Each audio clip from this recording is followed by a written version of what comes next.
Il émerge au-dessus de la Loire sur un promontoire impressionnant. Le prieuré a été construit au Xe siècle par les moines, puis transformé en château à la Renaissance. En 2017, l'histoire se poursuit avec un propriétaire d'un genre nouveau. Ces éléments sont magnifiques. Monsieur Yunnan découvre la salle de restaurant entièrement rénovée. Et lors de son inspection générale, les notes sont très bonnes. Ouf. Zaya Yunnan a fait fortune dans l'immobilier de bureau en Amérique. Il est milliardaire. Après les gratte-ciel, il a jeté son dévolu sur les châteaux en France. Regardez-moi ces gants royaux. Regardez la chevelure, c'est vraiment magnifique. Pas pour en faire des musées, mais des hôtels de luxe. Le prieuré de Chénehut, dans le Saumurois, est la vitrine du groupe.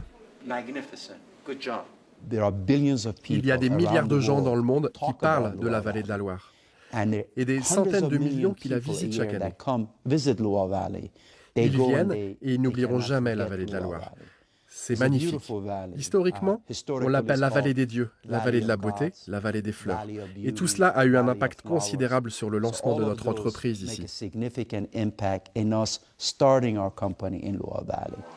Le businessman a acheté le château d'Effréchy à un bon prix. Pour la restauration, il a déboursé 5 millions d'euros supplémentaires.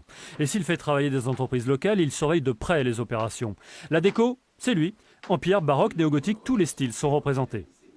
Nous sommes dans l'une des plus belles, voire même la plus belle chambre de l'établissement. Ce qu'il faut savoir, c'est que nous sommes sur une tenture murale qui est particulièrement unique et très rare. Elle n'existe que dans 2 endroits. Elle est ici au château du Prieuré, également à Fontainebleau. Fasciné par un certain Napoléon, le Californien dirige actuellement 5 châteaux, golf et vignobles. Il se donne 5 ans pour porter sa collection à 25 ou 30 hôtels de luxe dans ce beau pays qu'est la France. Je n'ai jamais vu un restaurant comme celui-ci, dans toute l'Amérique.